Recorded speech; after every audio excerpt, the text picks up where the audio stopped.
Apostle जी, ये sister का नाम हरजीत कौर है और अपोस्टल जी ये नूरपुर के रहने वाले हैं और साथ में इनकी फैमिली है। अपोस्टल जी इस समय ये सिस्टर की एज तकरीबन 40 साल की है और अपोस्टल जी इनका कहना है कि जब ये 17 साल के थे तो उसी समय दुष्ट आत्माओं ने इनके जीवन में काम करना शुरू कर दिया।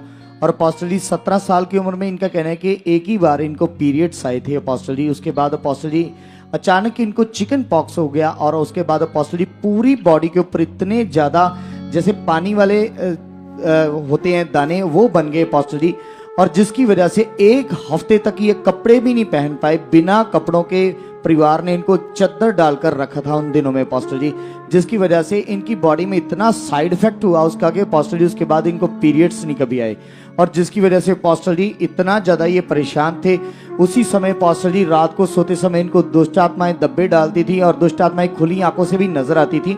और अपोस्टल जी उसके बाद लगातार ये मेडिसिन पर रहे, इनका कहना है कि और अपोस्टल जी इनका कहना है कि उसके बाद कभी इनको जब पीरियड्स नहीं आए जिसकी वजह से अपोस्टल जी इनको अलग अलग डॉक्टर्स के पास इनकी फैमिली मेंबर्स लेके गए और अपोस्टल जी इनका कहना है कि तब से रेगुलर मेडिसिन इनकी चल रही थी और साल में कभी कभार एक बार इनको पीरियड्स आते थे अपोस्टल जी, जिसकी वजह से अपोस्टल जी इनके पेट में दर्द रहता था, घबराहट रहती थी। और अपोस्टल जी साल में एक बार पीरियड आते, 40 साल इसकी उम्र थी और कितने साल ऐसे होता रहा? 23 साल अपोस्टल जी। मतलब जब जवानी में थी पूरी, मतलब अभी भी जवान है, 40 साल का बंदा कौन सा बूढ़ा हो गया जी, मतलब 23 साल का मतलब 17 साल की उम्र से जी अपोस्टल जी, साल में एक बार पीरियड्स। जी अपोस्टल जी, खूब दवाइयां ट्रीटमेंट सब कुछ किया। जी अपोस्टल जी। फिर क्या हुआ?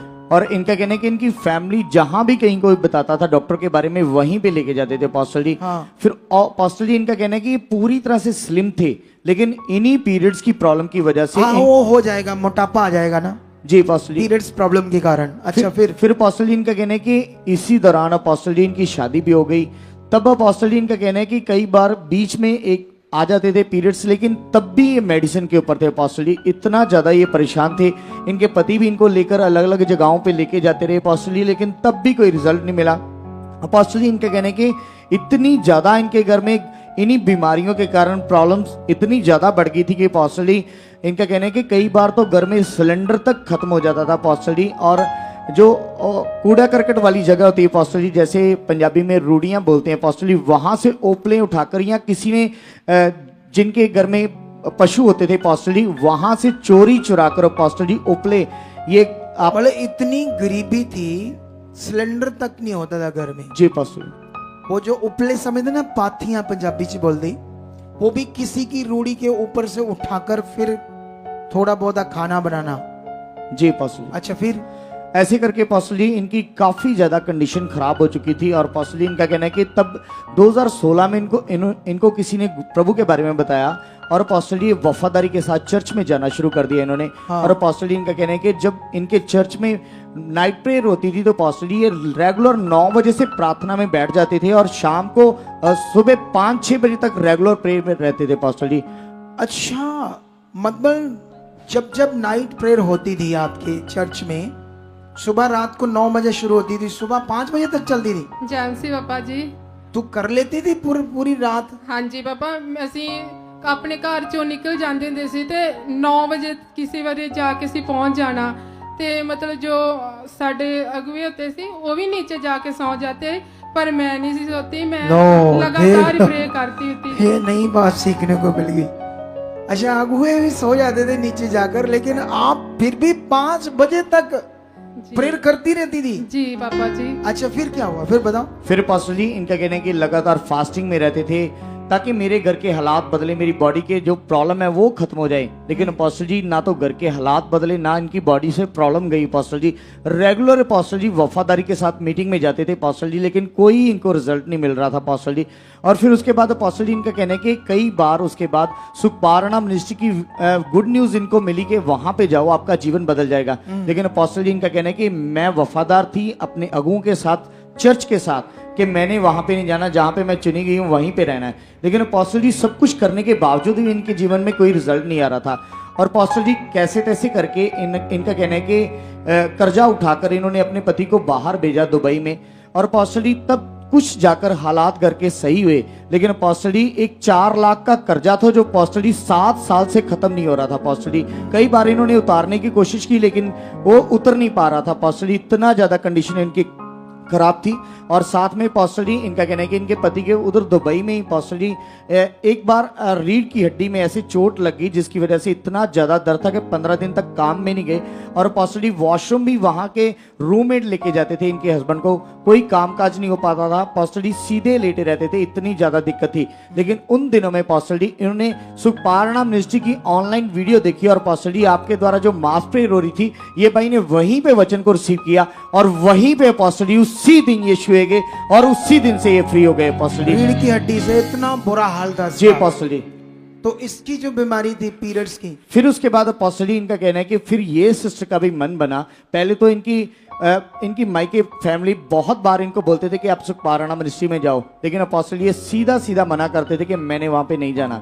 लेकिन अपोस्टल जी उसके बाद इनका भी मन बना और अपोस्टल जी चौथे महीने 2025 में अपोस्टल जी हमारी चर्च में आए। और अपोस्टल जी यहाँ पर जब पहली बार आए तो अपोस्टल जी आप मास प्रे कर रहे थे और मास प्रे के दौरान अपोस्टल जी जैसे ये वचनों को रिसीव कर रहे थे जो आपके मुंह से निकल रहे थे, और उसी समय अपोस्टल जी हेवनली वॉइस इनको एक सुनी और जिसमें इनको बोला गया कि बेटी तुम्हारी सुनी जा चुकी है, यहां से तुम्हारे पक्का हल होंगे। अपोस्टल जी ऐसे उसको वॉइस सुनी जी अपोस्टल जी, एक स्वर्गीय आवाज आई। देखो इस मिनिस्ट्री में कैसे अचंभे और अद्भुत काम कर रहा परमेश्वर।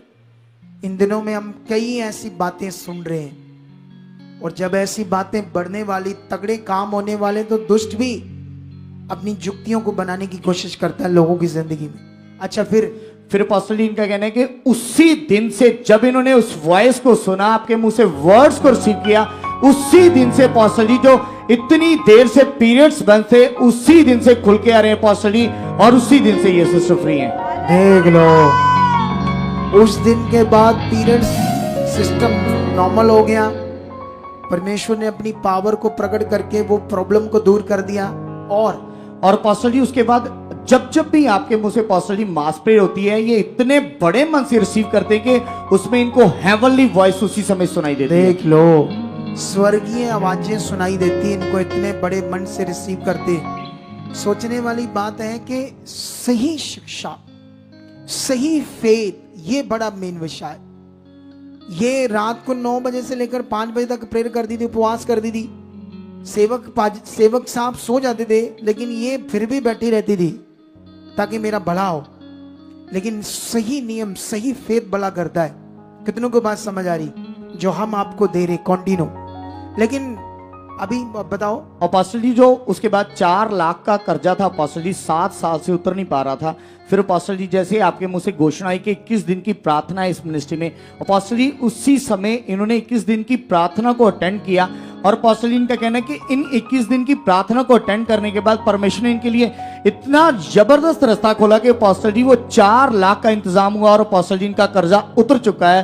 और बिल्कुल 7 सालों में नहीं उतरा, प्रभु में चलते हुए भी जी अपोस्टल जी, लेकिन आज अब उतरा है जाकर। और जब अपोस्टल जी इनका एक पॉइंट है कि इनका कहना है कि इतने सालों से प्रभु में चलते कभी बीज नहीं बोया इन्होंने, लेकिन अपोस्टल जी इन दिनों में 21 दिन की प्रार्थना से पहले ही इन्होंने बीज बोना भी शुरू कर दिया। जो अपनी गटी में भी इन्होंने बीज बोया, लेकिन अपोस्टल जी उसका बड़ा रिजल्ट आया कि इनका कर्ज भी उतर चुका है।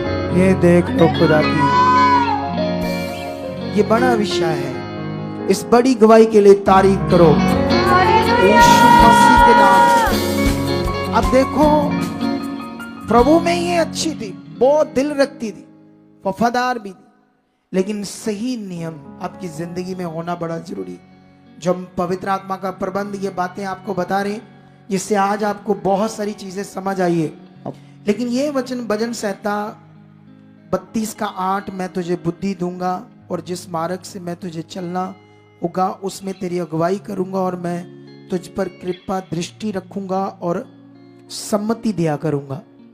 परमेश्वर ये वचन के मुताबिक तुम्हें ऐसा कुछ गलत बुद्धि या ऐसी कोई सलाह नहीं देगा जिससे तुम उसके किंगडम से बाहर जाओ। जहां उसकी प्लान है, योजना है, बीच में शैतान अपना काम करेगा हमारे बीच में गड़बड़ करने को, ताकि हम एक मन होकर परमेश्वर के इस कार्य को ना करें। और जितना हम एक मन और एक चित्त होकर दीनता से एक दूसरे के साथ बनकर काम करेंगे, आप इस मिनिस्ट्री को अपनी और खराई से समझकर चलोगे तो उतना ज्यादा हम काम कर पाएंगे। हालेलुया। ये वचन को कहीं दूसरी तरफ ना ले लेना, आपको वो ऐसी कोई बुद्धि नहीं देगा जिससे आप आगे पीछे हो जाओ, ठीक है? हाँ अपोस्टल जी, इनका कहना है कि आपकी टीचिंग के द्वारा इतना ज्यादा ब्लेस हो रहे हैं अपोस्टल जी, और इतना ज्यादा सीख रहे हैं, ये 1 मिनट में अपने मुंह से बताना चाहते हैं। हाँ बताओ। ਪਾਪਾ ਜੀ ਆਪਾਂ ਜੋ ਇਸ ਮਿਨਿਸਟਰੀ ਵਿੱਚ ਜੁੜੇ ਹੋਏ ਆ, ਜੋ ਜੋ ਵੀ ਤੁਹਾਡੇ ਮੂੰਹ ਚੋਂ ਵਰਡ ਆਉਂਦੇ ਆ, ਕਿ ਮੈਨੂੰ ਇੰਜ ਰਿਸੀਵ ਹੁੰਦਾ ਕਿ ਪਰਮੇਸ਼ਰ ਮੇਰੇ ਨਾਲ ਗੱਲ ਕਰਦੇ ਨੇ, ਮੈਂ ਇੰਨੇ ਤਕੜੇ ਮਨ ਨਾਲ ਰਿਸੀਵ ਕਰਦੀ। ਸੱਚਮੁੱਚ ਮੈਂ ਜਦੋਂ ਵੀ ਇਸ ਮਿਨਿਸਟਰੀ ਵਿੱਚ ਆਈ ਆ, ਮੈਂ ਕਦੇ ਵੀ ਨਹੀਂ ਸੀ ਸੋਚਿਆ ਕਿ ਮੈਂ ਇੱਥੋਂ ਤੱਕ ਪਹੁੰਚਾਂਗੀ। ਕਿ ਮੈਨੂੰ ਕੋਈ ਵੀ ਆਪਣਾ ਨਹੀਂ ਸੀ ਲੱਗਦਾ, ਹਰ ਕੋਈ ਇੰਜ ਲੱਗਦਾ ਕਿ ਮੇਰਾ ਕੋਈ ਨਹੀਂ ਹੈ। ਇੰਨੇ ਜ਼ਿਆਦਾ ਹਾਲਾਤ ਸੀ ਪਾਪਾ, ਉਹ ਵੀ ਪ੍ਰਭੂ ਨਾਲ ਇੰਨੀ ਇਮਾਨਦਾਰੀ ਚੱਲਣ ਦੇ ਨਾਲ, ਇੰਨੀ ਇਮਾਨਦਾਰੀ ਨਾਲ ਮੈਂ ਚਰਚ 'ਚ ਜਾਣਾ।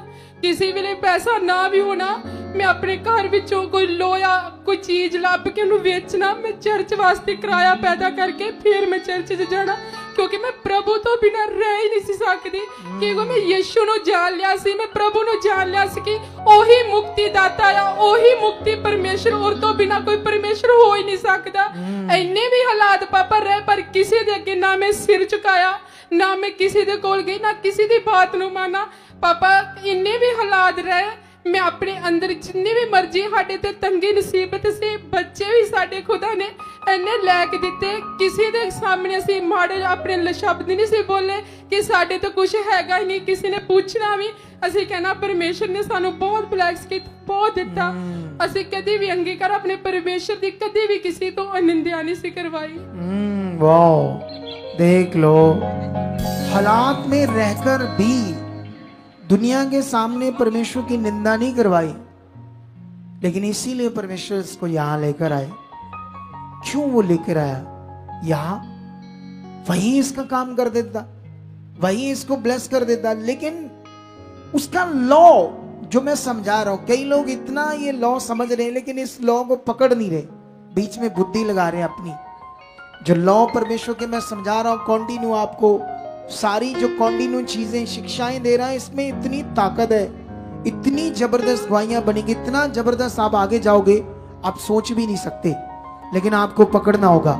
I hope. हाँ हाँ ਮੈਂ ਜਦੋਂ ਇੱਥੇ ਆਈ ਸੀ, ਮਤਲਬ ਉਹ ਚਰਚ 'ਚ ਚੱਲਦੀ ਵੀ ਸੀ, ਇੰਨੀ ਇਮਾਨਦਾਰੀ ਨਾਲ ਚੱਲਣਾ, ਪ੍ਰੇ ਕਰਨੀ, ਇੰਨਾ ਪ੍ਰਭੂ ਨੂੰ ਪਿਆਰ ਕਰਨਾ, ਪਵਿੱਤਰ ਆਤਮਾ ਪਾਈ ਹੋਈ, ਪਰ ਸਿਰਫ ਇੱਕੋ ਗੱਲ ਦਾ ਮੈਨੂੰ ਪਤਾ ਨਹੀਂ ਸੀ ਚੱਲਦਾ ਕਿ ਪਵਿੱਤਰ ਆਤਮਾ ਤੋਂ ਕੰਮ ਕਿਸ ਤਰ੍ਹਾਂ ਲੈਣੇ ਆ, ਅੰਗੀਕਾਰ ਦਾ ਨਹੀਂ ਸੀ ਪਤਾ ਚੱਲਦਾ।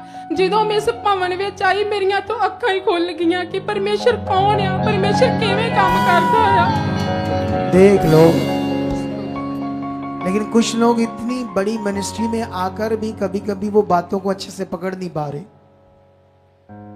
कोई यहां कमी नहीं है, हर तरह से परमेश्वर आपको बढ़ाएगा, और ये मैं और खुदा जानता है कि मैं भी कितना उसके साथ खरा और वफादार हूं आपके लिए। जो सेवा करनी है मैंने, ये परमेश्वर जानता है। तो इसलिए आप लोग खड़े रहना, बड़े रहना, इस बड़ी गवाही के लिए तारीफ करो जोर से।